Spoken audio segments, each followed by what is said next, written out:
Hey Trekkies, it's summer, and you know what that means. It's time for Creation Entertainment's Trek to Las Vegas 2025. This year, the convention has been expanded to a 5-day schedule, August 6th through the 10th at the Rio Las Vegas Hotel.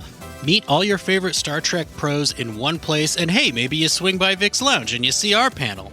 It's a great way to meet people in person and have some fun with your fellow Trekkies. If you can't make it to Star Trek Las Vegas, of course, there's also other events around the country this year. Trek to Orlando, August 23rd through 24th. There's the Trek to New Jersey, September 6th and 7th.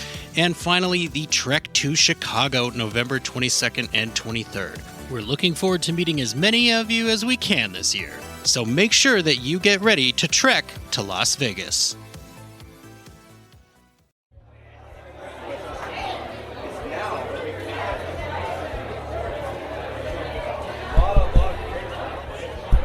Is this thing on? Hello, hello.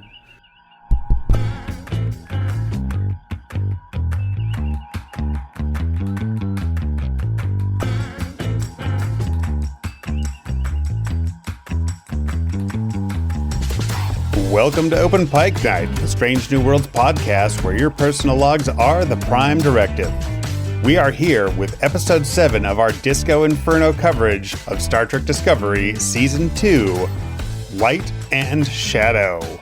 This is a very, very short episode of Discovery, so we're going to try and at least double the runtime of that show with our meeting tonight. Maybe even triple it, who knows? And who are we? Well, I'm producer John, and I'm here with my co-hosts, the head member of the Ash Tyler fan club, Jesse Bailey. In honor of Spock, I will be speaking backwards for the rest of this episode. Og, you're And the man who would try and call himself from 8 minutes in the future because that is what David Lynch would do. A host of Green Shirt and Newbies Trek through TNG, Cameron Harrison. Just for the duration of this episode, please refer to me as Time Cameron. Time Cameron. All right. Excellent. Excellent. Well, this episode was 39 minutes, a little bit more than 33 minutes, which is a great episode of Battlestar Galactica. And we are here joined by our good friend and fan, Steve SinCera, who hosts the Battlestage Theatrica. So previously on Battlestage Theatrica. SinCera, Steve, welcome to Open Pike Night. By the time this episode airs, the first episode should be on the internet. So in a sense, this is also a time travel episode. Ah, exciting. I remember being back there when you were first announcing the idea, I think over on Green Shirt when you guested. Yeah. I was trying to figure out what exactly our gimmick would be for the longest time, and it finally hit me and just like what to do with it. It's gonna be quite a journey. We've already finished season 1, just because my co-host and I have such a hard time getting our scheduling together. And Smart. I want it all in the bag. And I'm learning how to edit. And stay tuned. Well, if you're listening to this right now, you're tuned. You should be tuned in. I don't know why you're waiting. Yeah. We've heard of podcasts that batch record before, and we always think that sounds like such a great idea, but it's not super easy for us to do. So yeah, consider us very jealous. Now, Wait, so what's the gimmick? Well, it's Battlestage Theatrica, and my co-host, who, like you, Cameron, is a Green Shirt to Battlestar Galactica, has not seen any of it. And instead of just reviewing the episodes, we act out a few scenes from each episode. I am now hooked. Because if you take the sci-fi out of Battlestar Galactica, it's really just a pretty epic stage drama. It really is. Are most of the scenes you reenact just Baltar and Caprica 6 and all the imaginary conversations they have? Now, that would be a lot of fun, and that would be much more fun if my wife was ever a co-host, and I'm sure one day we'll get around to that. But alas, no. We haven't done much Baltar. As you might have guessed, I kind of slide into being Colonel Ty most of the time, because it's fun. So here's how I know Steve is a new podcaster. He's still pretty sure that eventually he'll be able to get his wife on an episode. His wife on the podcast, yeah. So he probably thinks she's going to listen regularly. Yeah, she's going to download all the episodes. But hey, I can get her on this one right now. It's okay. Yep. It's okay. Getting wives on other podcasts isn't the problem. Yeah, Yeah, that's yeah. easy. It's not an indictment, but I do have a small quibble here. Now, you mentioned that Cameron is a green shirt, and I got to be honest, that's really not that true anymore. So, Cameron, welcome to the Open Pike Night Trivia Ambush. Question 1. Ooh. Okay. Where did these get harder as they go? Where did I hope I can get this Starfleet one then. make their stand against the Borg in Best of Both Worlds Part 1? Wolf 67432. You got it. You nailed it. 359. 359, right? Yes, it's Cameron, I got it's it. Wolf 8675 It took me 359. like a season and a half to remember 3 goddamn numbers, but I got there. Okay, question number 2 of 3. Ooh. What is the name of the ship captained by Morgan Bateson, played by Kelsey Grammer, in the Ooh. episode Cause and Effect? Oh, I almost called it Conundrum. I got the title of the episode wrong. Yeah, I mean, I could have told you who played him. I knew that name. Does he get any yes or no questions? I will give you one hint, and the one hint is the word Montana.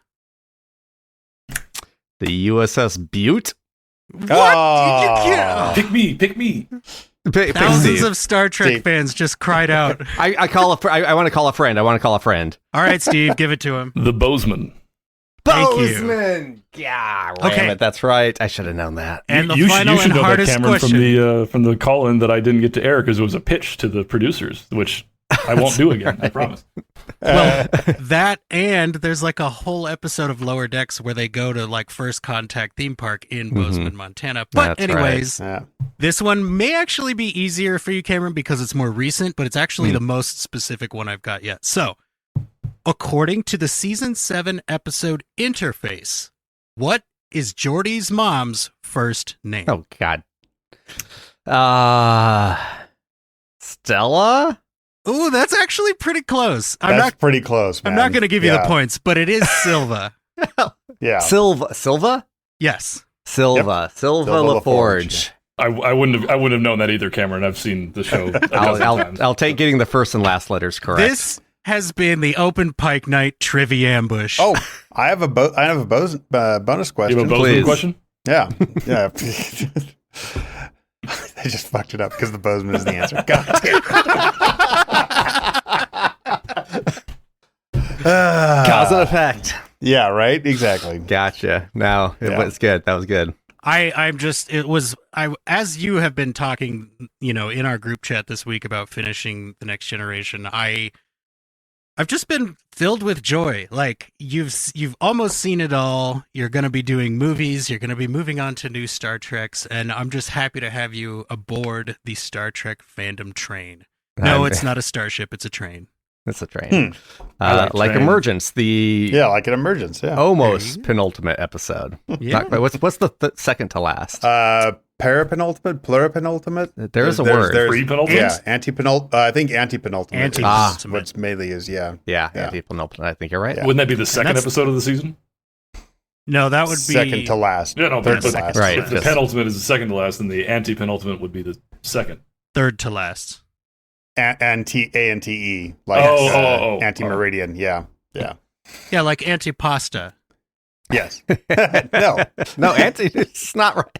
No, wait. If you mix pasta and antipasta, you get a warp core reaction. I was right? going to say. No, you get the thing from Emergence. And Oh, You get a right, pile right, of straws. Yeah. Yeah. And they looked By upon the time the people are mountain. hearing this, I will have watched All Good Things. Hell That just blows my mind. So you're just a regular shirt now. I'm just a yeah. shirt. Yeah. But- Shirt. A red Of one. course, we're not here to talk about TNG. We're here to talk about Discovery Season 2, Episode 7, Light and Shadows. Steve, you specifically requested this episode for your guest spot. Yeah. Can you tell us why? Well, I was going to save it for the end, but no, it's fine. It's that's fine. fine. He asked the question right now. I requested this episode because I made a mistake. You thought it was the next episode, didn't you, Steve? I thought it was the next episode, but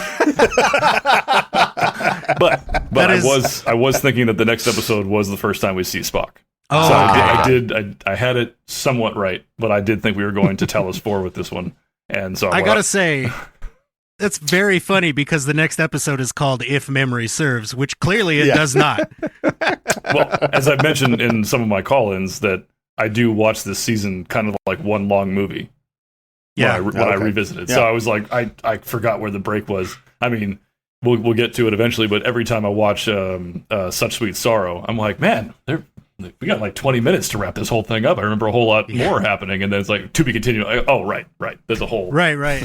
I thought you were going to say you watched the season out of order, and I was like, yeah, there's actually probably an order that would make more sense than the actual order for this. Oh, that'd be interesting at the end of the season to have Cameron like pick the order he would have put the episodes in. But that'd be fun. We do get a Mutara shout out at the start of this episode, which our friend engineer Mark brought up in the Discord, and it's like kind of a nice little moment here that kind of makes Spock's first lifetime a full circle engagement, right? Maybe he was hiding in the Mutara Nebula as a safe haven more than once in his life. Nice foreshadowing. As we just mentioned, we're not done with TOS locations yet this season, so I liked just hearing the word Mutara. That was good for my heart. Mutara Nebula is where they hide in Wrath of Khan. So, when was the last time you guys heard of tachyons being this dense? I think it's easily the highest tachyon density I've ever heard of, personally. Freaking amazing. In Watchmen, maybe? I don't know. Right. I love how scandalized Saru was at the use of the word freaking. I know. I think they were more surprised that she wasn't swearing. I think that was the joke, maybe. And she says frick, too. Like, she's very outside of the current zeitgeist. Because I believe, wasn't Frick from The Office? Or is that 30 Rock? Oh, no, Frick is from Utah.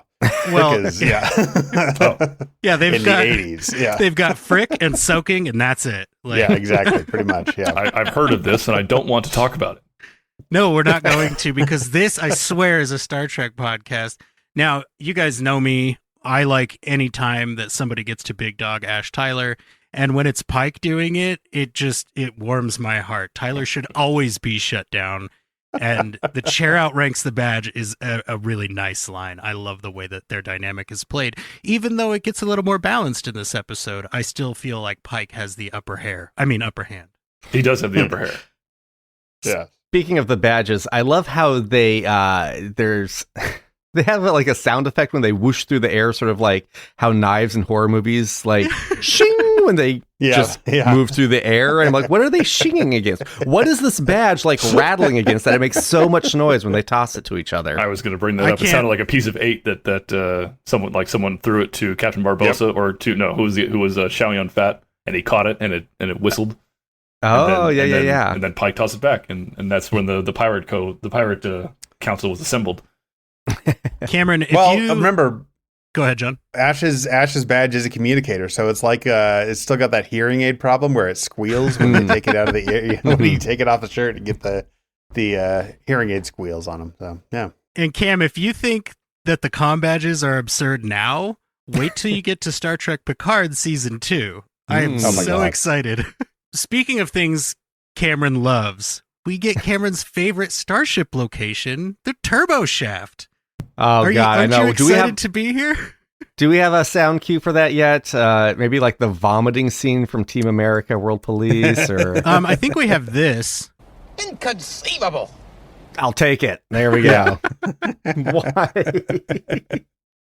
I noticed, Jesse. I noticed. I could feel you watching it as I saw it on my screen. It was impressive. You don't like the Discovery, like Monsters Inc. Exactly. That's a good way to describe it. Yeah. Well said. What I do like is Vulcan when it is not purely a desert. Oh my God. Gorgeous planet. Between this and the Strange New Worlds pilot, Vulcan has never looked better. I hope we spend more time on Vulcan in Strange New Worlds going forward. Please, can we do like a whole episode on Vulcan? And just like a travel episode, like a Rick Steves travel guide of Vulcan. If you want to do like niche genre Strange New Worlds, do that. I would absolutely be. Vulcan started out as Vasquez Rocks. There's nothing. I mean, I passed by that almost every other day. I remember Vulcan looked really good at the beginning of Star Trek 09 too. Oh, absolutely. I can't remember what it looked like at the end. But I think it was fine. It was probably fine. But a thing I did notice is that if you look at Michael's future home at the end of Discovery Season 5, it actually looks a lot like Sarek and Amanda's home in this episode, It does. surrounded by the red leaf trees, like Yep. lots of natural coloring and warm wood. I mean, I know that it's a post-scarcity society, but that house is expensive. So I'm just going to toss my notebook away because Jesse is really hitting that's one point that I was making, and then the whooshing command, the communication bed is flying through, because literally half my notes are about the opening monologue or captain's log, I suppose, as it is. Please talking don't about let me things step on your toes. Cameron hates. I just don't know why I bothered. I just didn't want to bother to make notes. Like this, it was a complete waste of my time today. Thankfully, I was practice. Stretch your neck muscle so you can nod a lot. Michael, just stick to the thrilling heroics. Stop trying to write the most flowery kind of like memoir ever. There are 3 mysteries. My mom taught me mysteries come in 3. Yeah, Michael, my mom taught me celebrity deaths come in 3. Okay, so stop rubbing it in. I will say, I really do like, having said that, I like using the captain's log in lieu of the previously on. That works nice. Like captain's logs. Let's sum up where we're at and let us know that way. That feels natural. There is only one good previously on in Star Trek oh Discovery. gosh, and it's coming up. It's the next episode. Ooh, that's where everything starts to change for me this season. Yes. I'll jump out of that when I talked about the mistake that I made about wanting to do that episode instead. When I saw this episode for the first time, when I saw the next episode for the first time, I had not seen the cage. So I was like, me neither. What happened? What did I click the wrong? God damn it, Paramount! What are you doing? And then of course, then it got into there. So I think you can go back and check my tweets, because I was like, all right, watching the next episode of Discovery, and then like 5 minutes later, it's like, you know what? I think I'm going to watch The Cage for the first time. And that's what I did. Yep. I paused it. I went. I saw The Cage. I had seen The Menagerie, I think, because I've seen all of TOS, but I was like, I did not recognize what they were doing, and I barely recognized Jeffrey Hunter, because he's in The Menagerie, but he's not really. And then I'm like, this is. Is it him? I thought it was another actor. I think so. Sitting in the chair is another actor. But they are watching. They are sitting. They are a bunch of dudes sitting around watching Star Trek. So, yeah, that's what Star Trek does best, man. Well, and that's what I was going to say, John. Is the best Star Trek makes you want to watch other Star Trek, and I love that about the next episode.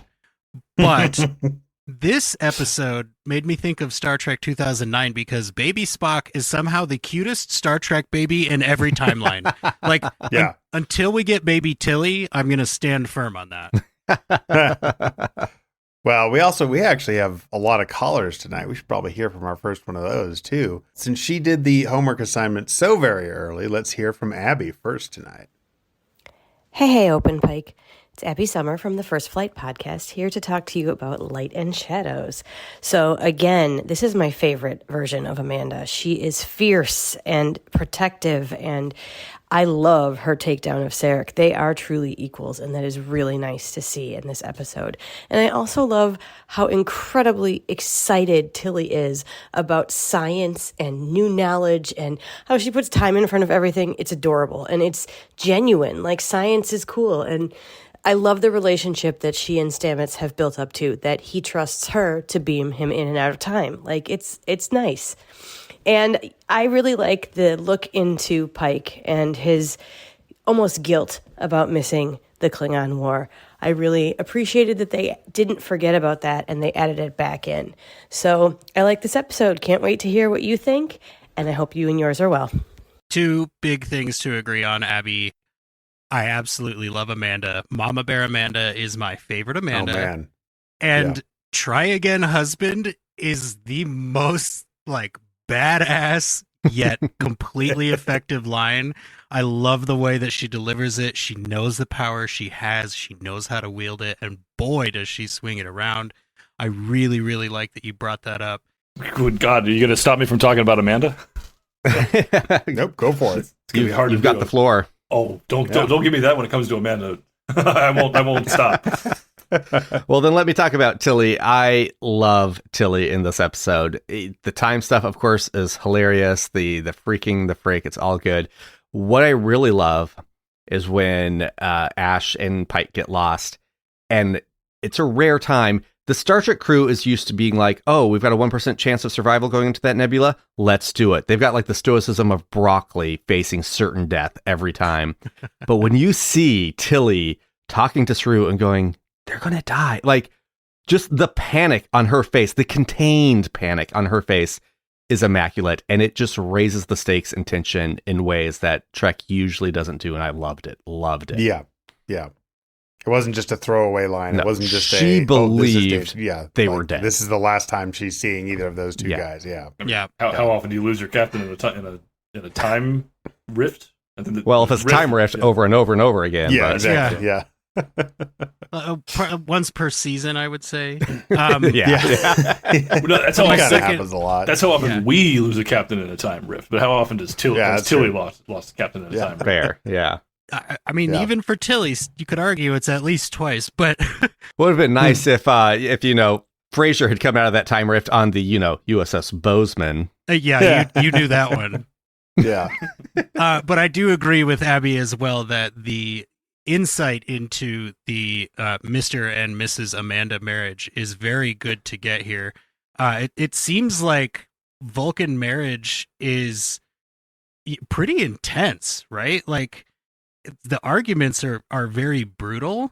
Kind of like the Vulcan ADR on Amanda was brutal. Like, when she says "talk Mar," I'm like, that is not what she just said. Like, you really didn't have one other shot of her giving that line. Okay, all right, I'll let it go. I thought she was ordering from a Mexican seafood place at first, but I guess that's Vulcan meditating. Well, and I was like, I guess it's going to talk a little more longer to get to Spock, right? But no, it's not. Cameron, you called it. Episode 7. I bow down, sir. Well, I will tell you how I figured it out. I'm going to get screenwriter nerdy here for a second because, we've all heard of the 3-act structure. You can break that down further into, there's a 5-act structure. You can break it down even more. And my buddy was telling me, that's my screenwriting friend who I've worked on Frank and Zed with. He was telling me, like, yes, the midpoint. It's all about the midpoint. Watch a movie. Whatever you're there to watch, the promise of the premise will occur at the midpoint. I was like, yeah, fuck off. And then I started doing it. I started paying attention. Jurassic Park, dinosaurs get out exactly halfway through. Midpoint. Aliens, Space Marines meet the aliens exactly halfway through. Like, it's usually like a 10-minute, but like the big movies, the good movies, exactly halfway through is when what you're there to see happens, and it feels late. You think that's late in your head, but when you watch it, you're like, oh no, I get it. So I was taking a guess that if this season is all about finally meeting the new Spock, they were going to do it exactly halfway through. And I didn't check their runtime. Is it halfway through this episode? Was it how long, John? No. 19 No, minutes? it's like it's in the first third. It's Is it? because it's Okay. a 39. It's a 39-minute episode. I think it's right at like 12. Every 13 minutes in this episode, something like it is a 3-segment episode. Okay. And it is a linchpin. I mean, like this episode is definitely where the hinge swings from the first part of the season into the second part, and it's like, yeah, it could be seen as filler, but very important episode. And I think this or very soon is the point where if you, on your first watch of Discovery Season 2, did not watch every short trek, you might start going, wait, who is this person? Yeah. Who do we meet here from? And that will Short keep Trek? happening. No, I think some of the short treks are set like right around this episode, and then they end up mattering 4 or 5 episodes from now. And you're like, I don't know who that is. Yeah. I know some of those coming up. Yeah. Well, we actually meet Spock in a short trek. Oh, that's true. That's He was introduced. Did they reveal Spock? I'm pretty sure he was introduced in a short trek. treks? Yeah, the short. But I doesn't think it came out. It looks like it took place around the same time as when he. The one with him and number one in the yeah. elevator. Yeah, but that's his first day on the Enterprise. Oh, you're right. I'm pretty it sure is. that came out after. I think. Okay, But you're right that chronologically, it's but I wasn't sure. I remember seeing that Right, before. right. I remember I was introduced to him through that, and I was like, oh, hey, look, that's the new Spock. Cool. And then he showed up. He showed up with the beers. To me, it wasn't just chronological. That was first time I met him. Being at first times though. Yeah. Hey, Abby, that was my first time being on the other end of one of these these call-ins. That was fun. I love Amanda too, and I will talk about that all day. She reminds me very much of my own wife in many ways, especially try again, husband. I imagine if I had shown her this scene specifically, I feel like that would be a norm in our daily conversation. Would it be better or worse if she picked that up in common usage, your wife? Oh, it'd be totally fine because I'm not Sarek. You wouldn't hear it that often. Gotcha. My favorite Amanda line was she goes at one point when her and Michael are watching Sarek just stare into space oddly. She's like, I can see the logic in that. And just the pure venom in her voice when she says that otherwise like very innocuous line. It's so good. It's just buried there. Oh, I could see the logic in that. Well, she's been on Vulcan a long time. Justice at all. She knows how to like twist that logic knife. Like she absolutely knows what will work on the people around her, and she does it. And I think that's one thing I really love about her is that, you know, a lot of Star Trek female characters are stripped of agency. Usually that's because it was written in the 80s or 90s, and that's just kind of how it was. But like Amanda is the queen of agency, and that sticks all the way through every appearance we get from her. And I'm so glad because she nails this role. And Abby, talking about how Tilly loves science reminds me of how we love science. And if you haven't heard our Star Trek Podcrawl episode in support of science education, go back one in the feed and check it out. We had a lot of fun. We are very excited because it would appear that the Podcrawl has brought new callers to the Open Pike Night stage. Here is Vernon. This is world famous Star Trek comic book artist Vernon Smith saying, I love this episode of Strange New Worlds. I thought it had some great character development. You got the first appearance, like kind of talking of Ethan Peck as Spock, which is amazing. You get some good character development with Pike and Ash and how they kind of go from enemies to sort of less enemies. You get some good development with with Amanda and Sarek, and seeing Sarek like really in his own Vulcan way show his love for his family and his son, which was really cool. You get dialogue from Ariam, Reese, Awoshikan, and Detmer, which that's always cool. And it was a good way to move the story along through the season. And the crazy futuristic probe, who knows where that came from. So I guess if I have a question, what was you guys' favorite character development from this episode? Toodles. All right, Vernon, thank you for calling in. Welcome to the Open Pike Night stage. I believe Vernon found us from the Star Trek Podcrawl as well. And man, I'll start first. I really like Stamets' reaction to everything of this, because this is not cocky Stamets talking down to Tilly. This is Stamets being like, oh shit, I really am the only person who gets this. He's like, look, I'm not, I get that it's confusing. Seriously, trust me, I can do this. I know it sounds crazy what I'm going to do, but we don't have time to argue and I don't have time to be a dick about it. Let's get to the transporter room. Like, I very much enjoyed that he wasn't an asshole about it. And he has that beautiful moment. Trust me, trust the math, trust yourself. Like, I have goosebumps. Like, that's an all-timer engineering Star Trek line. I absolutely love it. And to answer your other question, Vernon, the probe clearly went forward in time, or possibly back in time, to the Matrix future. Yes. Yeah. That was circa the 2199, sure. according to Morpheus. I'm not even a little upset about that. I don't care. I'm happy. Like we've said, if you're going to steal from the best. Talk about a movie that delivers on the promise of its premise halfway through, Cameron, right? There you go. Absolutely. Yeah, I remember when they started talking about the time rift in this episode. I was like, oh, that's right. This is the mecha hentai episode. Now I remember.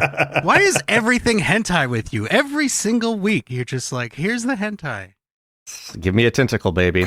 I definitely loved Saru's growth here.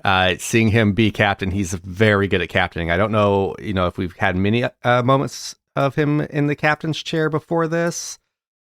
We've not post Vahari. Yeah, that's for sure. So yeah, I thought that was great. But I think my choice is going to go for Georgiou, because the scene between her and Michael in the hallway in the 60 seconds when the cameras are off is so good.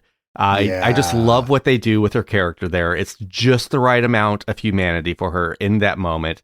I think I've said earlier in this season, I've completely forgot how antagonistic her and Michael were, because I've seen the later seasons more recently, and all I remember about before is that Michael insisting she come back to the Prime Universe with her. So I was like, yeah, what wasn't Michael like more trying to redeem her? But I like this resistance from Michael, and I'm very excited to see their relationship grow for the rest of the season. And I just thought she played that scene really, really well. Well, two things that are really impressive about it is that it's incredibly balanced tonally. Like, it's a frantic moment, but they also get a little bit of comedy in there where she's like, okay, you have to listen to this plan. But it also illustrates how smart Michael is, because before Georgiou even finishes her sentence, Michael is throwing a punch. And she puts on her resting mutiny face for the rest of her escape, which she brought with her from season 1. And there's a moment in here where Georgiou, like, offhandedly has this throwaway line about her mother. And then Michael directly asks her, did you kill your mother? And Georgiou says, it's a little fuzzy. And it's like, not fuzzy anymore. This is the kind of thing that I'm impressed that Section 31, the movie, remembered to incorporate into its story. It's a very cool little piece there. And yeah, I do. I mean, the whole moment is great. And, you know, I noticed that you can tell these Section 31 doctors are morally gray because they wear black uniforms under their medical whites. Like, they're actually dressed in gray. Like, okay, it's a little heavy-handed, but it's all right. I don't know. I think, Vernon, for me, it has to be Pike, because, I mean, let's be real. Pike could take Tyler in a fist fight. He could take Tyler and Voke in a fist fight. And I was honestly hoping that moment where he asks Tyler, you know, do you have any experience behind a stick? I was hoping Tyler would say 2, actually. But I'm okay with him not dropping that joke in there, because it probably would have ruined the moment. But I do love the scene between them. You know, you're right. They kind of become closer to frenemies. But it actually also illustrates... I promise I'll stop talking about Section 31 after this. It kind of illustrates a problem I had with Section 31, the movie, where Pike is resistant to just even the idea of Section 31 this entire time. And it takes him connecting with somebody on a personal level to go like, okay, maybe you're not evil, but I still don't agree with your morals. And we kind of were missing that in Section 31, the movie. It was just like, nope, it's fun. Don't worry about it. So I love that moment with Pike and Tyler, even though it's hard for me to like things with Tyler. I like the moment with Tyler when he gets hit or something and there's a little bit of Klingon that comes out. I thought that was a nice kind of throwaway detail they threw in. Yeah. Trauma surfaces that personality for him, it seems. There's a scene, when they're walking the Enterprise, I just remembered, where like Pike's like, yeah, no, I hear you on the double whatever. But he's like, you murdered one of my people. Oh yeah, I hear you on the war. I don't care about the war, but you murdered one of my people. And Tyler literally goes, yeah, sorry. Come on, can we get over it already? It's just his attitude there. I murdered him. He came back like everyone. But he came back. I planned that the whole time. Only for a little while. Yeah, Tyler essentially goes, "Come on, man, it's Star Trek." Yeah, I wish at the end when there's like you should probably get that looked at, and Tyler's like, "Oh, on Kronos they wouldn't even patch this up." He's like. I wish he'd pause for a second and been like, but it really hurts. So yeah, I'm gonna, like, this really is painful. I'm gonna go see Pollard. Again, he's playing both sides of the Vogue fence here. He's not gonna go see Culver. Not till next episode. Or Pike should have been like, yeah, I'm guessing neither would Culver. Yeah. I think my favorite growth was Sarek. And most of the time we've seen him in Discovery thus far, he's been, very Vulcan, to use that as a descriptor.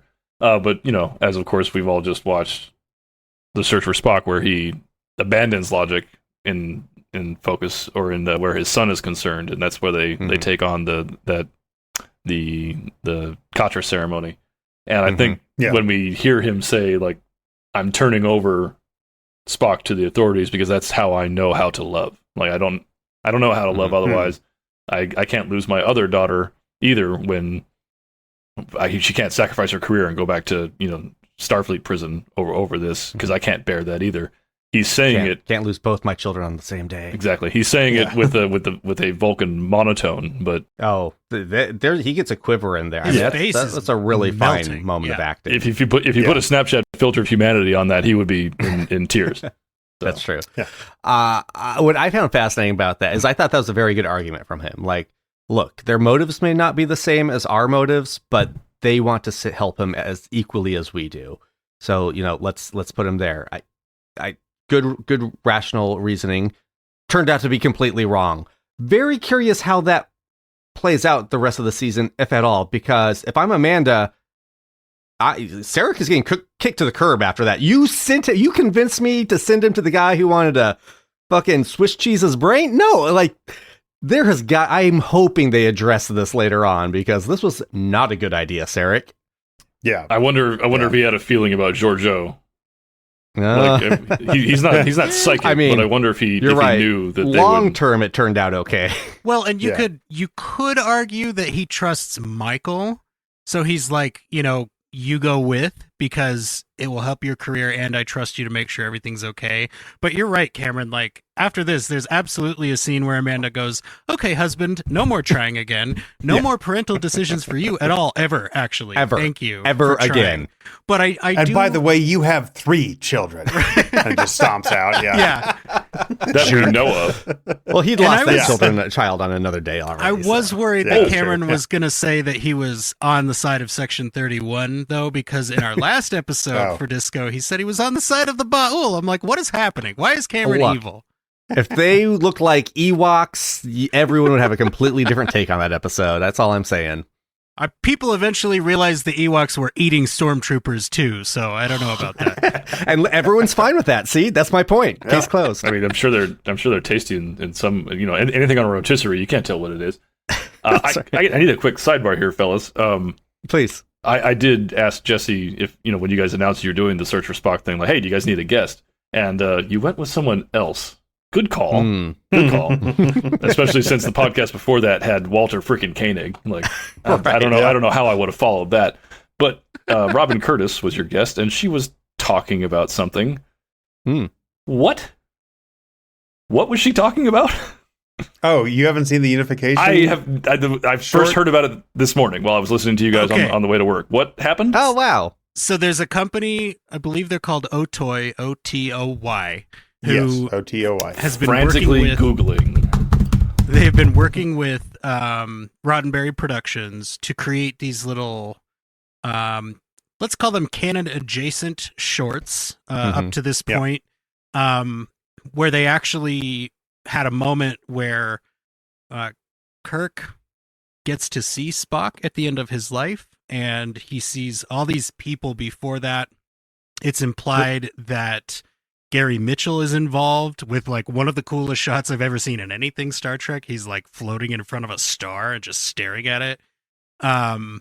You see Yor, the time soldier from I think next season in Discovery, maybe the season after. Oh yeah. So it implies that there's like some timeline stuff going on and some things have been done for, good reasons. It's basically it's after Kirk dies in Generations. Yeah. They're like, okay, so how do we try to make this death make sense? So it's basically him going into the afterlife, seeing these people, and then reuniting with Spock at the very end. And it's all done through some makeup and acting and some AI CGI, and most of it looks really pretty good. So and there's no dialogue either. It's like a 10-minute, right? There's no dialogue? Very little. I think there's like 3 words spoken. Little, if any, But the Michael Giacchino score is amazing. Robin was 100% right about that. And I think there's a whole series of those.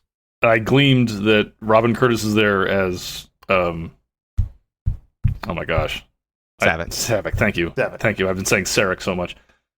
She's there as Savick, and then is Sam Witwer playing the baby that they possibly made?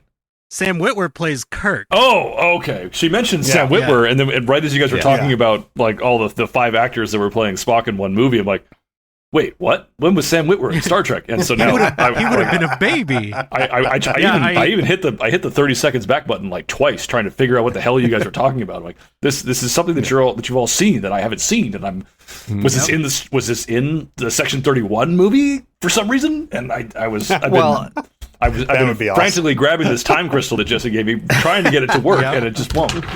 I do have an issue with like the title for it because it's unification. It's a star date that has a very specific meaning. Yeah, and obviously there's so many episodes called unification, so everyone just calls it unification because no one remembers the numbers. That's more confusing than Wolf 359. But so everyone calls it unification. But then there's all these unification episodes. I think it would have gotten a lot more. More people would have seen it if they had come up with a better title. Okay, I'm gonna go find that. Something that was more easily Googleable. Yes, yes. To your point though, Steve, I knew as soon as a certain segment of the sci-fi audience heard that Sam Witwer was involved, they'd be like, "Well, I'll watch that. I don't care what it is." And it's an interesting little piece of crossover between the Star Wars and Star Trek universe. I could see him being Kirk. He's got that swagger about him. But he did a pretty good job. He's a very good voice actor, so if you're saying there's no dialogue, then interesting choice. Mm-hmm. I'd like to see where that goes. Yeah. Check it out. We'll look for your review online. Okay. Yeah.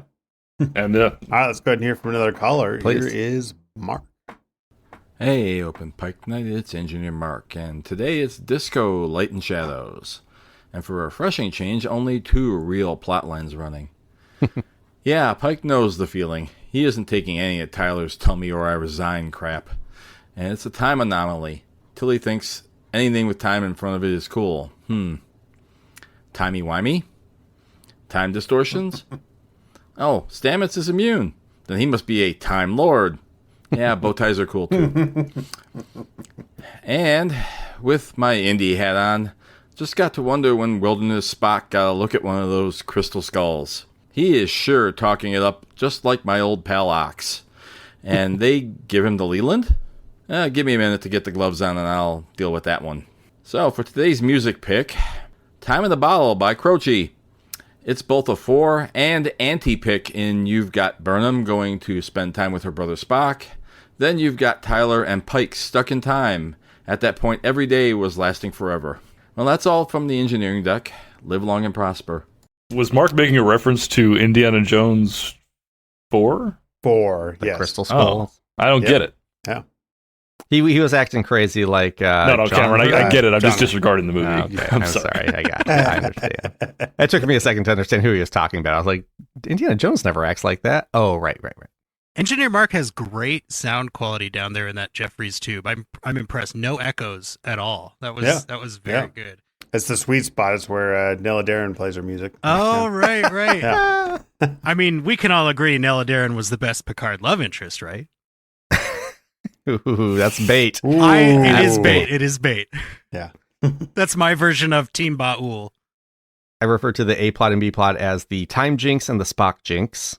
Mm-hmm. And as far as Stamets goes, the Time Lord, they gave him about as much explanation for why he was able to do stuff as they give time travel in Doctor Who. I didn't love that part of this episode. So I had a little bit of a Mandela effect with this. I was like, oh yeah, it's the mecha hentai. Oh, okay. Pike and Tyler are going to go into that shuttle and they're going to mend their fences. And I was surprised how quickly Stamets showed up there. Like I wanted a little more from Pike and Tyler in the shuttle. Like they only mend their fences because like one saves the other one and then that one saves the first one and it's over. I think they could have done a little more dialogue with them, a little more hashing it out through dialogue. I mean, they were there for weeks, so why not? And then Stamets shows up, and I thought for a moment they were doing this great kind of connection of the two plots. You had the dyslexia over on the Spock plot with the Spock Jinx, and having to the jumbled up letters and words and numbers. And then over here with the Time Jinx, you got jumbled up time. You got a blender full of time. And so I was really hoping they were going to do something with that, like Stamets was going to go in there and he was going to explain how he can connect the time. But it's all just like, oh no, I've got the DNA. Send me over there. Beam me in. Okay, I'm beamed in. Now I'm going to push some buttons. Okay, now we can't beam out for some reason, even though you could beam me into the rift. And now that we're on the edge of the rift, you can't beam me out. And now suddenly you can beam me out. It was a lot of hand wavy. That's all I'm saying, guys. I'm sorry. very handy. Remember, they locked onto the third vapor trail, and it was only there for another minute before it got sucked into the thing. So once he was there and that minute was over, they had no more lock on. So then, could they have locked onto his communicator? Maybe. I don't know. Now, what's brilliant about that is that Pike is actually executing a tiny little Culvered starburst maneuver by venting the plasma and then igniting it. Like, it's the same trick. And he used to be a test pilot, so it's possible that he was part of Nova Squadron. Like, it all fits into the Star Trek timeline. Yeah. But you're right, Cameron. Like, it's interesting that the entire sci-fi aspect of that part felt more hand-wavy than like the Spock dyslexia thing, where it's like they give you more information on that than they do on this very complicated time thing. But I do have to ask, don't you think catching a grain of sand in a hurricane using a pair of tweezers might be better than trying to hit a bullet with a smaller bullet whilst wearing a blindfold and riding a horse? Like, I'm open to discussion because I can't tell which line is better, but I mean, it's the same line, right? It's just delivered in kind of two different ways. I think I prefer the hurricane grain of sand personally. Clearly, what that goes to show, though, is that the characters we grew up with are, it's like in Those Old Scientists, they're fans of these predecessors because that's that might have been something that someone quoted Stamets in one of his books before spoilers, and that Scotty may have read somewhere, or Riker is clearly a fan of Pike and reading about things that he's done, or they're a fan of the same guy who did that particular maneuver. Except what I do remember about the end of the season is that everything we watch gets completely redacted and covered up. So no books about this. Except in the first season of Strange New World, Pike tells like 9 different people a bunch of classified information. Like I made the joke 3 years ago. It's like, no, it's classified. Anyway, here's what happened. Like, well, and also, Stamets has a shuttle named after him, so his works are still published. Yeah. Right. So, somewhere along the line, he probably quoted that. Yeah, that informational quarantine only goes up to a certain point. Clearly, Are we thinking that his ability to live outside the flow of time was also redacted? Because that should be all right. I'm thinking it's just the Red Angel stuff that got redacted. No, I'm pretty sure they redacted the spore drive too. Oh, you're right. Yeah, I think so. Anything to do with his because that doesn't show up ever again. So anything to do with that is also part of the redaction. But yeah. I mean, a fun quote. That's probably on the wall at Starfleet Academy. Go out there and catch that grain of sand in a hurricane with a pair of tweezers. I'm Stamets. Yeah, unknown. But I do like. I'll tell you, unknown works. But I do like that Reese gets something to do in this episode, and he helps out. Do you guys think that he was given a peanut butter cup as a reward? That joke is free, right there. Let's hear from our next caller. No. Come on. That took me longer than it should have to get it. So, do you want to do another new caller, new writer? Yeah. I believe this is our listener Melanie's friend. Hi, Open Pike Night. My spoken English is horrible, so I think I will stick to writing right now. Maybe by the end of Discovery Season 2, I'll be brave enough to record a message.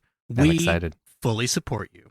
My thoughts on Episode 7. First of all, I really love that episode, although it had a lot of Tyler in it. Yes, thank you. I don't like that character at all. Don't ask me why. But Pike's reaction to him, he didn't like him either. That scene on the bridge, followed by the turbolift scene, is played so well by both of them, Anson and Shazad. They play off each other great in this episode. Both characters are so annoyed by each other's behavior. I love that sentence by Pike. Chair outranks the badge. So perfectly delivered by Anson. My favorite sentence in this episode.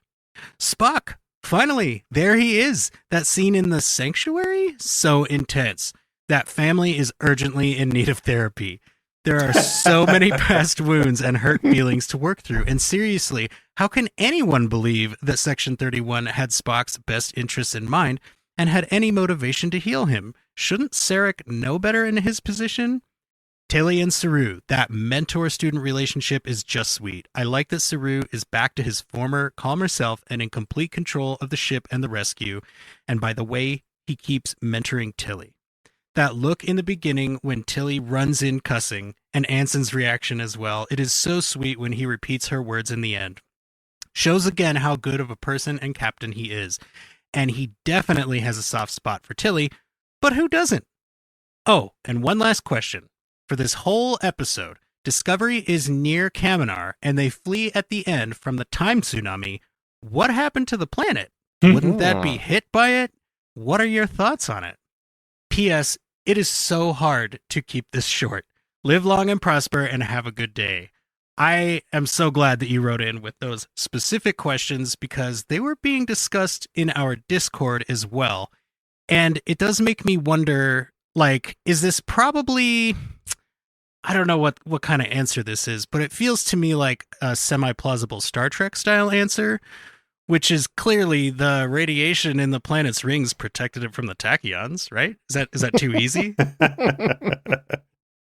I'll buy it. Yeah, no, I mean, I was watching today because I remember people talking about it in the Discord, and I was like, yeah, that was a really big explosion. That definitely looked like it was rippling towards the planet. It just unvahari'd all the I was going to say, yeah, it's like it just gets rid of all the technology that the Baiul had, and they were returned to being preyed upon by those vicious Sarus.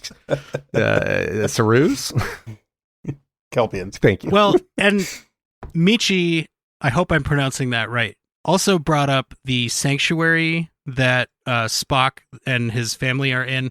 What is that? Because there's like these really cool masks of other Vulcans on the wall that are backlit. Is this maybe like a family tomb? Or is it really just a place for meditation? If so, they need to go clean their damn gravestones off. The dust that Spock is writing in is thick. Well, that might, Like, that might be carving like it into the wall. He was carving into like soft stone, I think. Yeah. Yeah. Yeah. So he was permanently damaging his family's heirloom. It's going to create dust, yeah. Don't let Spock go to Southern Utah. He'll be marking up all the. I mean, just speaking of that scene, that is one of the moments. It like the opening with the three mysteries, which let's put a pin in. I want to get back to three mysteries, but it just felt like so. Sarek comes in and he's like, "Oh, hey, you're harboring a fugitive under my name. What the hell, wife?" And he turns around, she's like, "I will tell you what. I read my son Alice in fucking Wonderland because he was dyslexic." And I was like, what is it? Where is this? What are we talking about? How did this come up? I'm not following this conversation at all.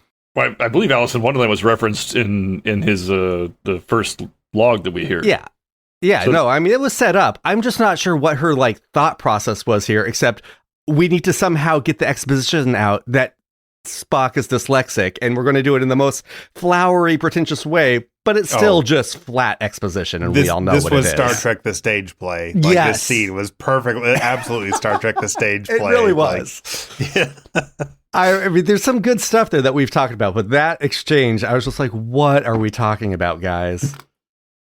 I personally love that exchange because it would make total sense to me that the Vulcans, not that they couldn't cure a human condition like dyslexia, they just wouldn't. Like, no, like our doctors are above this. Like, you go take your half-human child and then go somewhere else. Yeah, and this is what she's thinking about at that moment, though? It's probably pent up. You know, she's probably got, who does she have to vent to?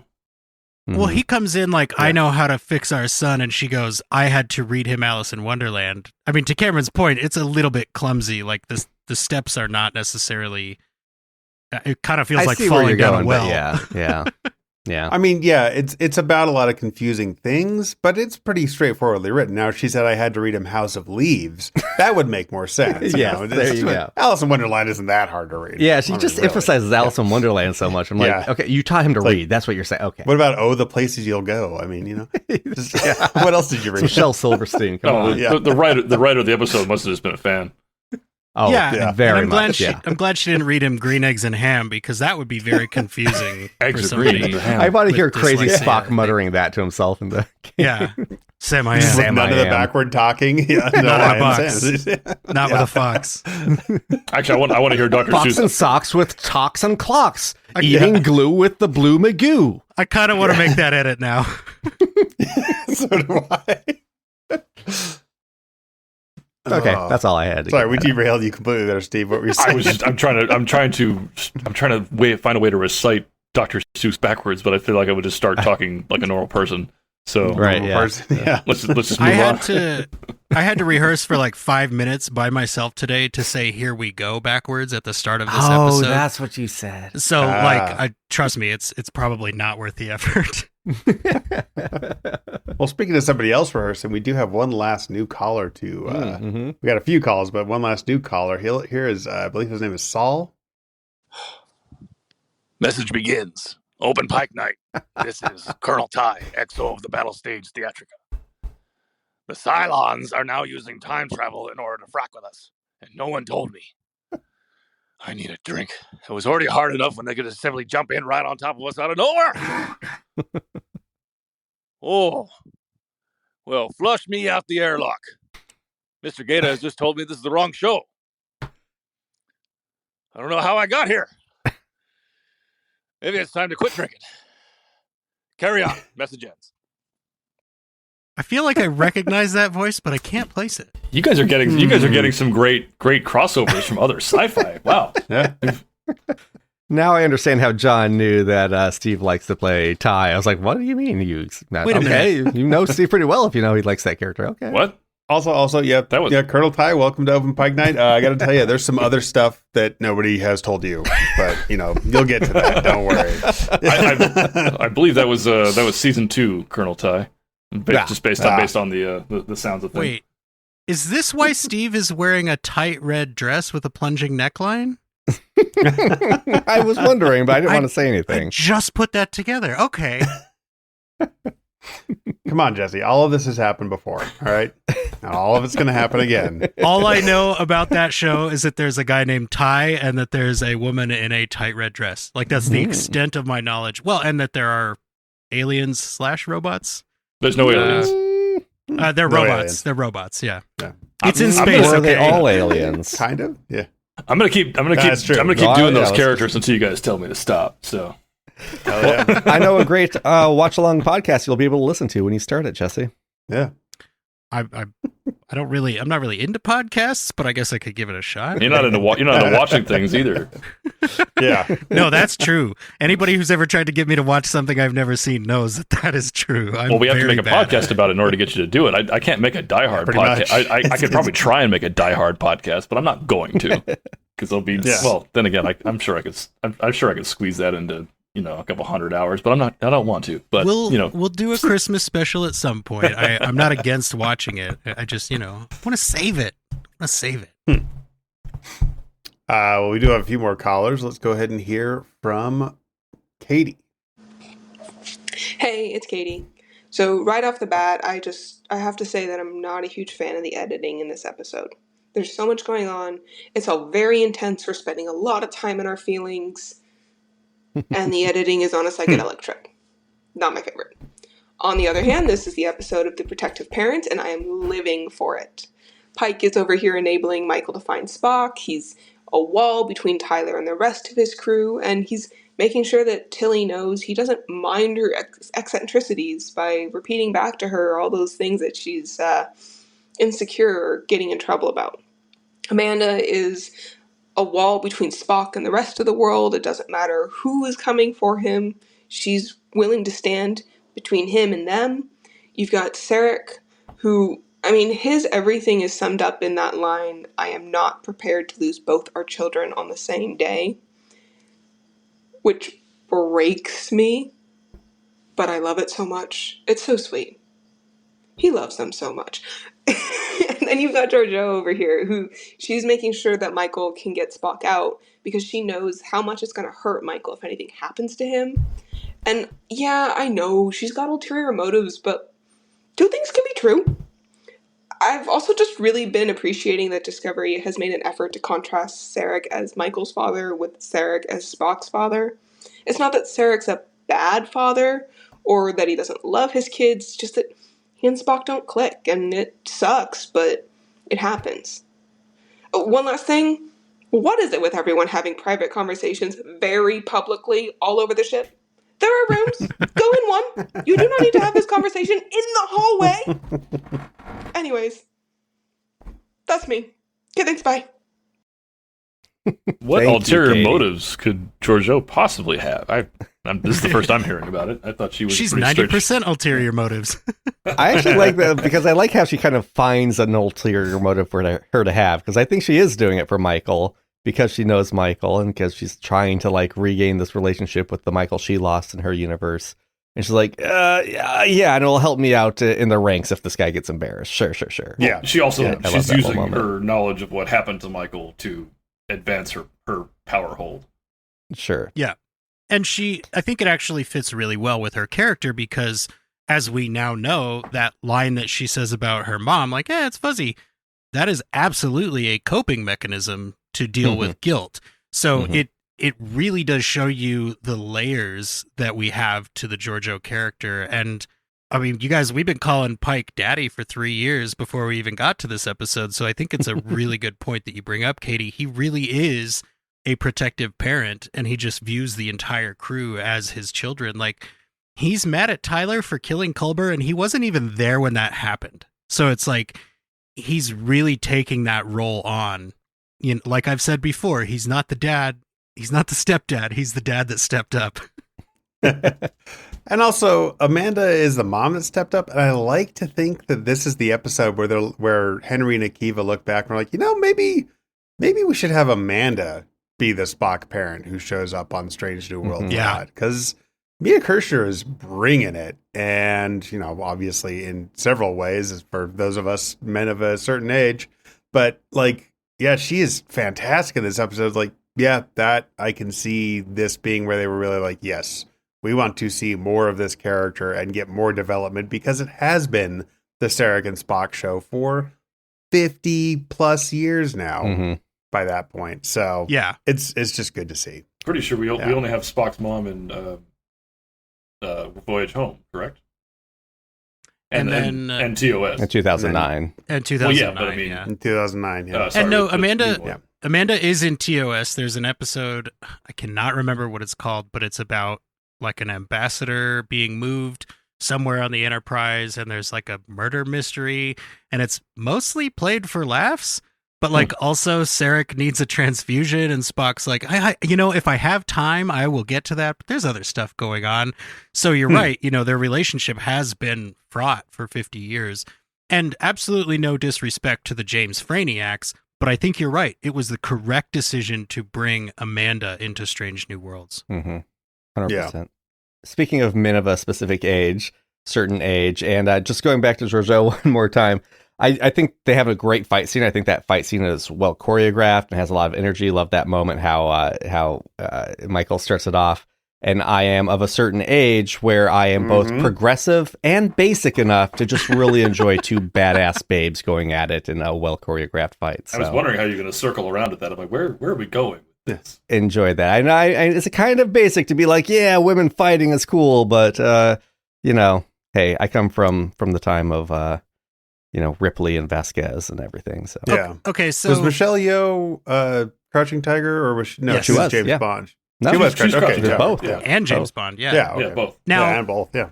And lots of Super Cop. Oh yeah, she's that's right. She's just as old school as Jackie Chan with her doing her own stunts. Hell yeah. I was going to say I'm really appreciating having Anson Mount's Captain Pike being the face of positive masculinity, which you guys have brought up on several occasions. He's a great role model for men of a certain age and young men, if young men are watching the show. But at the same time, please let Mia Kirshner grace the screen as often as she damn well pleases, because Never stop. Yeah. because the male gaze is still, it can be a polite gaze. still open. Yeah. gazing respectfully. That's what I like to call it. So Katie was talking about the editing, and I've kind of just been over on my own little roller coaster over here, because I was like, Oh, is she talking about like when Michael goes home and she's like, we're doing the flashbacks, and then she's like hearing Amanda's voice twice, and it was kind of pretentious, and yeah, that editing was weird. I guess they were trying to do it to kind of tie it in with the time travel episode, and I was like, or a plot, and I was like, okay, maybe that actually does work. Like she's kind of mentally traveling through time. She's going back to her childhood home and like being pulled between two different time eras, while over here on this plot, we've got two different times. Maybe that's not bad. Nope, that's pretty forced. That was a pretty forced thing for them to do. I don't know about that. And then speaking of the time jinx, there's this great moment. There's the moment where like Pike looks back and he sees himself shoot Ash.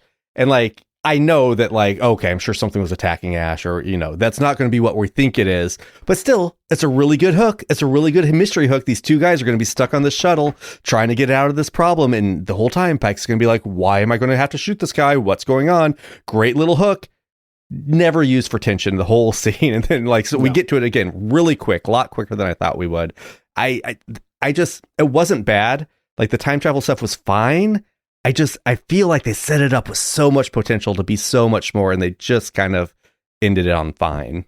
The only tension was Jesse sitting there hoping that Ash Tyler was going to take a phaser blast in the face. And then That's right. Right, I'm like, here's where he goes out. I'm ready for this. But fortunately for you, Cameron, there's no more time travel for the rest of this season, so don't worry about it.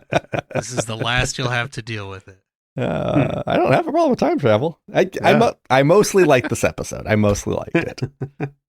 Well, I very much mostly like all of our callers. In fact, I like all of our callers. So we got a couple more. Let's hear from Melanie.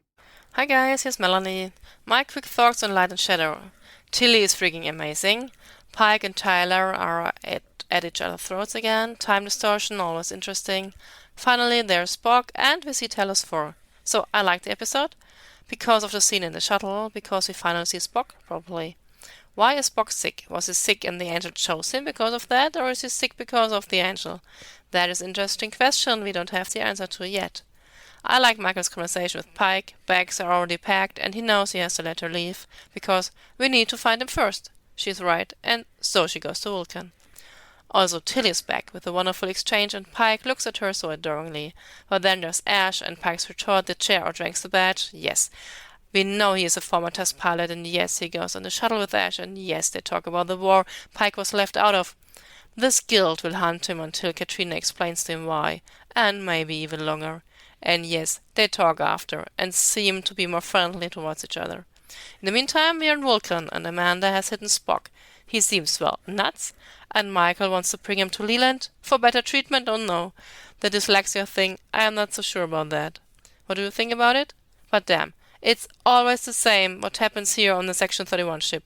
Leland happens, torture happens, but in the end, Michael gets them out, and he wants her to go to Talos 4. I actually like that a lot. So, those are my thoughts. Take care and live long and prosper. All right, two things Melanie has brought up. Thank you for your call. I have to say, Leland, I don't know if it's the actor they cast or the way that he plays it. If it's the way he plays it, it's actually probably a positive thing. But the guy can't even pretend to be genuinely concerned about somebody else. He's so arch. You can see right through him. Like, at no point should Michael be like, all right, okay. Like, Michael should be refusing to leave that room at all, in my opinion. I don't like Leland. I think he's too arch. I think that's the only word. I believe the for words it. you're looking for are smug fuck, Jesse. Yeah, like he's definitely a smug fuck. I was actually just about to say, like, I really like how Leland played that scene. I completely believed him. I thought he kind of came off as charming. I was like, yep, he's got Spock's best interest. If I was watching this for the first time, I'd be like, oh, okay, this guy's a good dude. I bought it. Maybe I'm too trusting. I don't think you should be a spy, Cameron. Don't. No. I think Leland just didn't care if she believed him or not. Like he put it out there. He tried. Like he's like, yeah, I've got his best interest at heart. And then if she said something like, no, like what? You're totally lying through your teeth. He would be like, all right, it's done. But guess what? I outrank you. Yeah. I'm right there with you. But to Cameron's point, I think the actor played it well, because I think you're not supposed to trust him, or you're supposed to go, can I trust him? Like Cameron was doing. So he did play it very well, and this may be colored by what I know of the rest of the season, so that's totally possible. Jesse, It's he's also got a nice black that they badge. don't- Why wouldn't you trust him? It's also nice that they don't like pull that out too long. Like the next scene, Giorgio Yeah. is pulling Michael over and being like, "Don't trust this fuck." Yeah. So like, I did think that was really well. A lot like with the dyslexia thing. Like they brought it up, and as soon as most audiences hear dyslexia, they're going to be like, "Oh, read the numbers backwards." So I was glad that they had Michael figured out pretty quick, and that wasn't like a big long mystery for the whole episode. That would have felt a little forced. Agreed. Yeah. And Melanie also brought up Talos 4. I'm so excited for next week, Steve. Again, sorry, my bad. I'll call in. It's fine. But I do have a very small complaint here, which is that when Michael figures out these coordinates and the computer goes, "Oh, this is definitely Talos 4," Michael goes, "Great, set a course, let's go."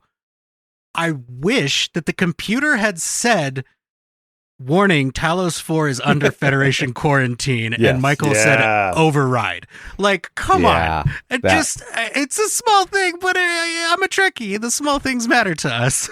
Well, is she? She's not still in her shuttle, is she? She's in the Section 31 shuttle. So I think a Section 31 shuttle can just go where it wants.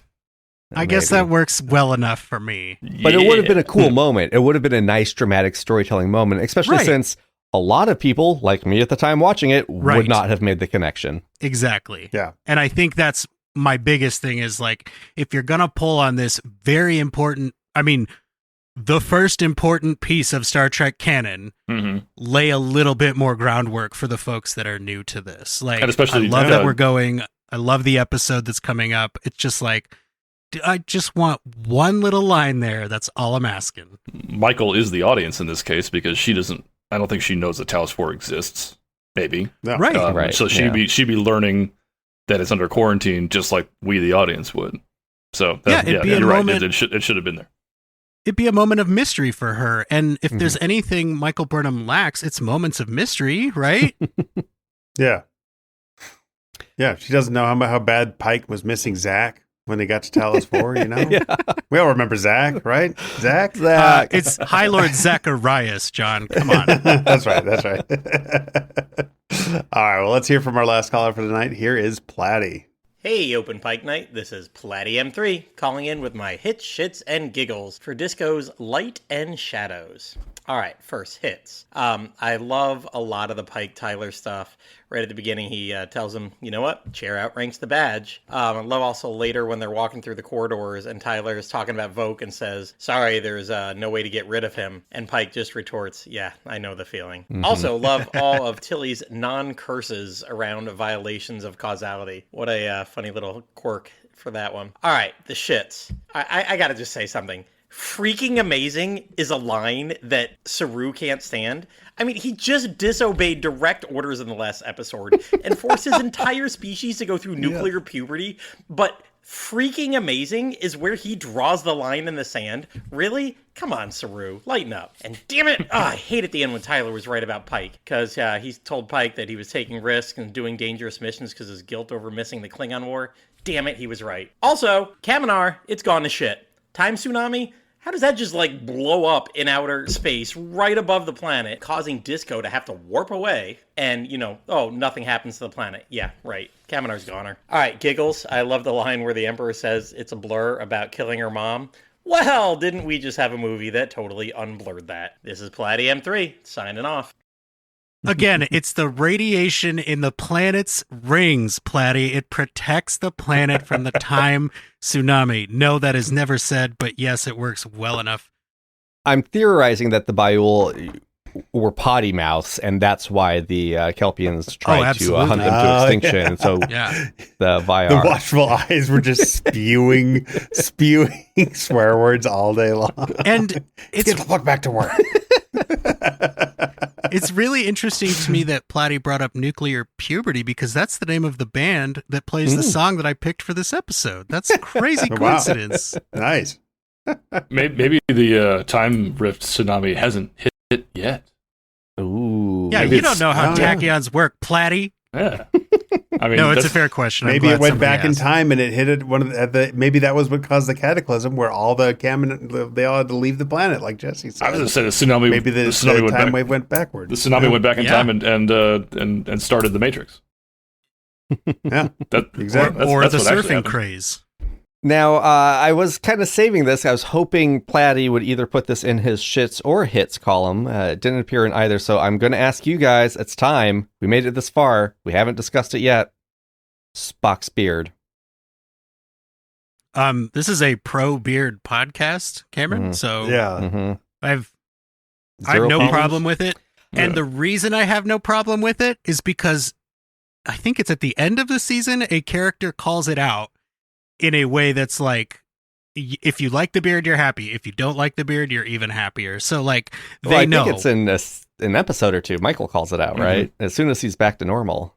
Is the beard I working? don't think he gets. Yeah. I don't think he gets rid of the beard until close to the end of the season. All Oh, right, he shaves it close to the end. we guessed about. yeah. It's Oh, the okay, end. you're right. It's the end. I was gonna say let's have another Spock guessing game where we guess which episode he shaves it. This is my problem with the beard. He looks great in it. It's fine. We know Vulcans can grow beards. It's fine. That part's great. We are bringing back what we've established, what I believe is the most iconic TV character of all time. We rebooted him successfully in the Kelvinverse movies once, but still, like, this is a big deal. This is in the TV shows. This is a little more. This is in universe with TOS, with the Leonard Nimoy Spock, where we are replacing Leonard Nimoy. Because of the story, we're introducing him in a manner that is very un-Spock-like. Like, the idea here is supposed to be like, this is Spock? Spock would never act like this. He's acting very un-Spock-like. That's supposed to be the drama and tension of what's happening here. Why would you do everything to make this new actor seem as un-Spock-like as possible? Why would you would want him, if I was in the creative room, I would be like, no, we want him to look as much like Spock as possible so the audience will go, oh, this is Spock and he's acting weird. Because right now when I watch it, I'm just like, who's this guy acting weird? It doesn't feel like Spock to me. It's not the actor. He's got a beard. So- He doesn't look anything like him. Are you saying it's a beard on a hat because they're It's already a- having him be Yes. different in his Yes. acting, and then they give you the visual cue as well? Yes, either give us a scene with Spock looking like Spock, acting like Spock, like Steve watched it, and maybe I watched it too. I might have watched the short trek beforehand too. I'm not sure, but either do that or just at least have him look as Spock-like as you can in the scene, and then have him grow the beard later. I don't know. That's fine. I will Yeah. just say, Cameron, Star Trek, and I mean even Discovery specifically, has a history of using beards to indicate emotional trauma It's and true. unmoored from what they know. I mean, Pike gets the beard. I mean, Tyler has the beard. It's true. When Riker's stressed, his beard gets messed up. It does.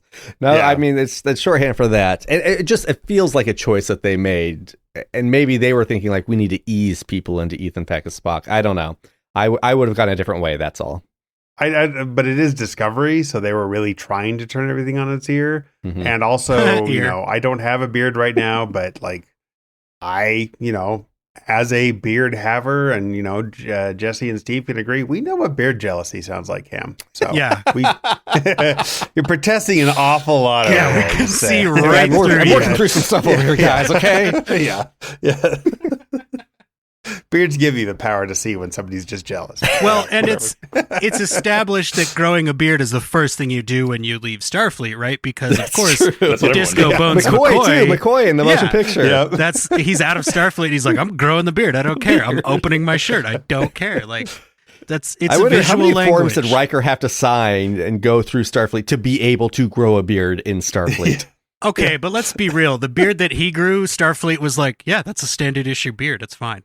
Like, it's not like taking over his face the way that Ash Tyler, Disco Bones, and Emo Spock's beards are. That's true. Yeah. It's I true. remember taking care of when I was in the service, I was a corpsman. I took care of a British Marine that came over to do a joint operation with us, and they're allowed to grow their beards to a certain thing. I'm like, I'm in there with my commanding officer as we're like discussing things like, hey, this is what we're gonna do. And I'm looking at him like, we can do that. Like, come on, man. Like, but we could all look like this, but no, we all have to be clean shaven because that's the standard. And something to do with the gas mask not getting a proper seal. Like, come on, we can get the proper seal if we really tried. Apparently, these Brits have figured out the technology. Seriously, I can get the seal because underneath this majestic beard there is no chin, so it just simply the gas mask just simply like claps onto my face, and there's nothing to stop it. So John and I have the opposite situation where we're like 40% chin and the beard is really there to help. See, the beard is actually the push-up bra for the men. And that's what's happening with, like, Ethan Peck is already incredibly handsome, as my wife reminds me on a constant basis. But then you add the push-up bra to his face, and it's just, she has to leave the room or ask me to leave the room. In fact, there's when I was rewatching it, she mentioned to me, she doesn't watch things with me. She's kind of in the room, and then she'll kind of chime in, or she'll pay attention for a moment, and she's looking at Ethan Peck on the screen and goes, "Oh yeah, he's really good in bed." And I just had to kind of stop. I'm not a jealous man, but she said it with such confidence, and I had to actually pause it and ask, "Please elaborate." And apparently, she'd listened to an interview from his days on 10 Things I Hate About You, the TV show, where he dated his co-star, and she recently in a podcast mentioned that Ethan Peck is really good in bed. But my wife was so sure, and I'm like, you know what? I'm not even mad. If you were sure on your own volition, if you had experienced that for yourself, I wouldn't even be mad, because that means that I'm like 1 degree of separation from having sex with Spock. I was going to say, Steve. Yeah. Well, now we know our first question for him when he comes on. And that's 2 degrees of separation from sex with Gregory Peck. So, I'm exactly. I'm in. I'm sure Ethan would love to answer that question from us, Cameron. Yes. Immediately. Ethan? Something must have happened with his connection. He dropped out. Huh? What, Ethan? Yeah. Weird. As soon as he hears this, he's going to have you guys taken off the air. I'm sorry. or put well worth it more on the air. Like, you guys will be, even more. It'll be played on set. Yeah. Ethan Peck just calling us up like, "You are done professionally." It's like, just keep talking to us, man. Like, yeah, okay, great. If this is how we go out, this is how we go out. Yeah.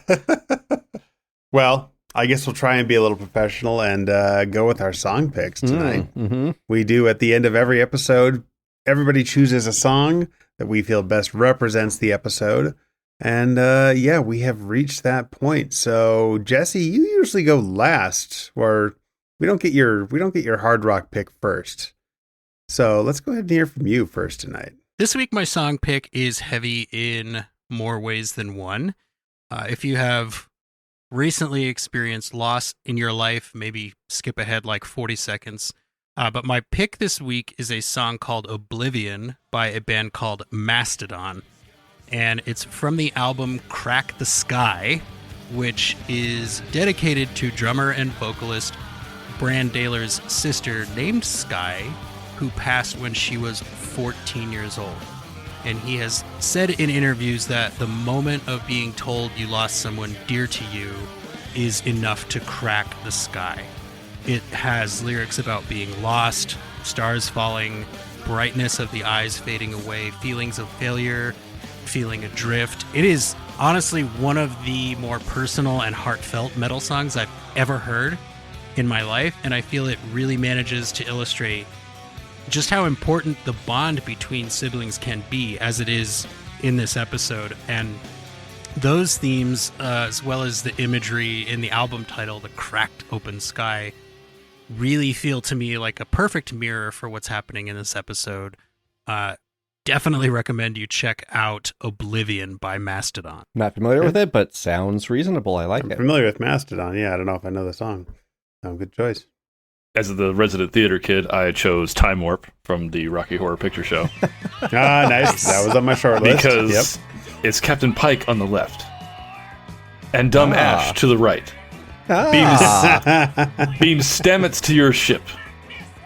And then put your knees in tight. I tried. I really tried to get the lyrics in there. I've been called the bard by you guys before, and I feel like I failed. But it's just that song makes no sense, just like time travel. And that I feel like you could overlay that song with a part of the episode and make it work. Especially when we see 2 times where they're having like images right in front of them. Mm-hmm. Yeah, you could put that song over that, and Tilly would be like, "Oh, yeah, that's what I'm listening to while I'm watching that happen right in front of me." Steve, you just made my job so much easier because I was torn between 2 songs, and one of them was Time Warp. Yes, it's a song about both time travel and losing your mind, so it worked that way. Also, I think the fourth line is "I've got to keep control," so I'm liking to think that it's being sung by Leland for the song for the thing. And I was going to hold it. Say, I think I decided to go with the other one anyway. I might bring back Time Warp for the last episode. We'll see if I can make it fit then. But very good choice.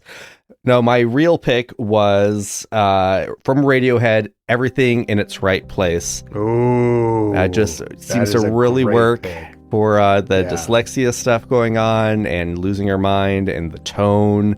And yeah, the Radiohead at its best. Very, very good for this. I did also want to bring up, while speaking about the dyslexia, since I've watched this for the first time, I've discovered and had my son officially diagnosed with dyslexia. And watching the scenes talking about Spock with it and just the way they talked about it with the casualness, like, it did hit me in a very different way. And it was kind of emotional being like, the most iconic TV character of all time does have this condition and it's fine. And he's worked through it, but now he's regressing a little bit, and that happens, and we know he'll get through it again. And I'm thank you, Star Trek, for doing that. Being able to tell a dyslexic kid, hey, there are heroes out there with this condition too, is nice. Hell yeah! I forget. My memory of TOS is a little hazy. Do we hear about that again in the series, or is this? Not in TOS, but it does come up in Among the Lotus Eaters in Strange New Worlds Season 2 when Spock is on the bridge and they start losing their memory to the radiation. He can't read the pad anymore. Mm-hmm. And it's very, very subtle moment, but it is absolutely a callback to this revelation that we have from Spock. Yeah. So it's something they wrote that for this, and he's overcome it by the time we get to the Kirk era. Yeah, this was the first time. Okay, I was trying to think if they had an episode about it at some point, and is what I've heard, what I've read, yeah. John, if you would be so bold. For a second, I was flirting with the idea of making the joke and using Cyndi Lauper's Time After Time. But I will just state here on this podcast, and for the public record, when I die, if anybody plays that song at my funeral, I will haunt the fuck out of you. I do not want that song played at my funeral. I am done hearing that song at funerals, even my own. I went with actually something right in Cam's the neighborhood of Cam's choice. Just something more moody, something more, just a little bit heavy, because it's like, there's a lot going on in this episode for a 39-minute episode, and Michael is talking about her future, and we know how this season ends. So I'm going to go with Angel by Massive Attack. And, just the fact, you are my angel. It's like, yeah, that like the true in a very, very deep way by the time this season ends, and how it builds and builds and builds. It's like, this is where, and I love that song. This is where this season really starts to put the rubber to the road. And like, I feel like we're about to take off here, and this is why season 2 is one of my favorites, is where we're about to go. So yeah, we're gonna go with Angel by Massive Attack. Nice. This episode got a great playlist, right? I can't wait for you guys to put all these together at the end. The Disco Inferno soundtrack, and we can all just make playlists on our respective iPads. I know, I like that. It'll be good fun. Yeah. Any final thoughts before we warp out of here at hot top speed to Talos 4? I realized that between Stamets and Tilly, they could do the whole crew's taxes in like 9 minutes flat. So it's a new year. Don't forget to do your taxes, folks. I know that's why you come to Open Pike Night, is for tax reminders. Right. Tax reminders. Yeah. The service we provide free of charge. Yeah. My last note, it's not important, but I did say I was going to put a pin in it. Again, we get this pretentious first couple comments. Mysteries come in threes. What are the 3 mysteries in this episode? What do we think? Okay, so Spock's deal. Spock's numbers. The time rift. Why? Well, I think the probe, and I think they could have hit this mystery harder. Like, why did the probe come back advanced? Why did the probe change? Because I just, watching it, you're kind of like, oh, it just, spent time in the future and it evolved. But no, we're going to find out that it had a very specific purpose to come back. Well, and they do kind of telegraph it. They have Miriam with the 3 red dots, and those are never true. Yeah. anything but evil. Yeah. You're right. Yeah. Okay. And then I think maybe just the third one being the overarching Red Angel mystery. I think the third one is the Leland reveal, which did feel a little, that felt a little like, oh God. Okay, now we've got another mystery. Leland did something to Michael's parents? We're going back to that? Oh, yeah. Yeah, I mean, that's could be that's gonna open the door to a couple other things this season. So yeah, Does it turn out to be that important? The fact that he had something to do with her parents' death. Obviously, Leland becomes more. I know, but I mean, it does because I don't know that it matters. It's a stepping stone. we'll find out. We'll find out for sure. It I adds forget a the layer details. of personal issue to it, but I don't know that it's like integral to the actual plot, so to speak. But on that note, Cameron, the shuttle comes back, and there's what is very clearly a space squid on the shuttle, and Saru goes, "What is that?" Technical, please. It's like, dude, that's clearly a time squid. Why do you have to ask what that is? Like, you can see it right there. It's a time squid. Come on, Time squid. Come on. yeah, like Yeah. I'm surprised Tilly didn't say it. She put times in front of everything. Yeah. Just everybody stops. Like Detmer just gives them like a scowl, just a dirty look. Like, duh. she's time pointing, squid. pointing and looking at him, like time squid, man. If they all said, if the entire bridge crew said time squid at one point, I would have laughed myself silly, and it would not have been out of place. They really missed a couple of opportunities for great jokes in this episode. Well, Discovery is known for like one joke per episode. They're the drama show. Yeah. Like if this was Strange New Worlds, the entire bridge crew would have gone and said time squid. Oh, they would have said Time squid. Yeah. Bring us home, John. We have had a fantastic time with our guest tonight, Steve. Thank you once again for joining us. If folks want to hear your upcoming show, where can they go to? Anywhere you can find your podcast. We're going to be putting it out on, I think it's Spotify for makers. My co-host Chester is the one who he has his own other podcast called History Loves Company, and so he's going to be in charge of publishing. I'll be doing the social media, but you can find me on Blue Sky now. I've taken the plunge and followed you guys because Twitter's a hellscape. I'm still there. There's one thing that I need to keep following, and that helps me with my finances.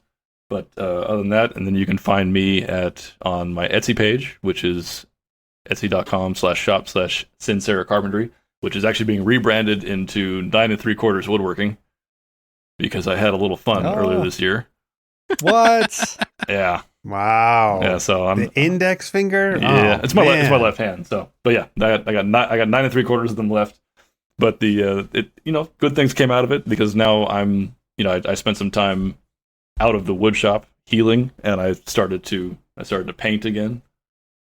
And nice. I started this other little project where I take T-shirts and I take the old T-shirts and I put them onto canvas.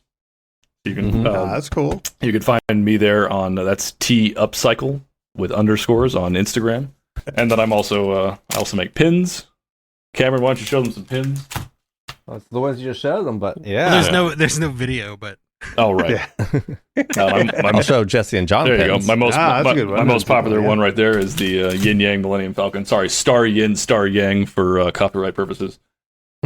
But you can find all my pins and my art on my Etsy page and Instagram. And yes, by the time you hear this, Battlestage Theatrica should be ringing in your ears. Cannot wait. Unlike this show, it is depressing. It is a depressing sci-fi show, but we try and make it fun. And just like Cameron, my friend Chester hasn't seen any of it, and I'm guiding him through it. And we were theater majors together when it was airing, and so that's why we kind of cycled back to, hey, let's instead of just talking about something, let's perform it. I'm taking notes on his reactions, and then right after watching it, we get into the show. So, and then I think it's a better take than just me rattling off what I think about the show, because also watching it with him, especially with he's a history buff, and so he finds connections to, there's Roman god references, there's Greek god references, there's all kinds of, all this has happened before, all this has happened again, and watching it with him is honestly, I'm like watching the show for the first time. Jesse, we had some fantastic callers, and welcome to our new callers on Open Pike. How can listeners lend their voices to the Open Pike Night stage? The easiest way to do that is to just go to openpike.com. You'll see a little tab on the bottom of the screen that says send your message or record your voice, something along those lines. And of course, you can also write in if you would prefer not to speak into the microphone. But we are always happy to have new speakers here on the stage with us. You can also find links to our wonderfully bespoke merchandise for Strange New Worlds there, as well as our Patreon, where you can go to become a supporter much like our friend Steve has done, and we thank you all for listening to Open Pike Night. Even if you are not supporting financially, your ears are enough for us. And Cameron, like you said, it's a momentous time. You are just finishing up with Star Trek The Next Generation over on Green Shirt and Newbies Trek The Next Generation. So now that you finished that up, tell us why Deep Space Nine is the best Star Trek ever. Because I'm only on season 2 of Deep Space Nine, and it's already the best Star Trek ever, and people are saying this isn't even the good part of Deep Space Nine. Apparently it gets better. Apparently seasons 1 and 2 were the bad seasons, so I can't wait till I get to the good seasons. But yeah, if you're listening to this on drop day, tune into Green Shirt in 2 days. You'll hear our episode on All Good Things, finally tearing that green shirt off me and being a true TNG devotee. It's been a long ride. Check out that episode and then go back and listen to all 177 episodes. And and we'll still be going with the DS9 Minute. And I will let you know my feelings on Generations when I watch it again, since it first aired in theaters. And I was like, who are these crew? I don't even know. Where's Kirk? Oh, there's Kirk. Wait, yeah, Kirk's in it. Yeah. Anyway, I've seen it once, but it was a long time ago. I'm going to have a new take on it now. You kind of just described the plot of Generations. Yeah. Where's Kirk? Oh, there's Kirk. So, yeah. You're right. Done. Anyways, Green Shirt and Newbies Trek, wherever you get your pods. Fantastic. Well, it has been a long night, and the Open Pike Night crew has to go scrub all this writing off the wall. Somebody's just been carving everything in here, and it looks like their phone numbers, but they can't connect to anything. I don't know. Maybe we're dialing them wrong for some reason. But be sure to clean up after yourselves. Be sure to tip your servers. You can go anywhere you want, but you can't stay here. So say we all.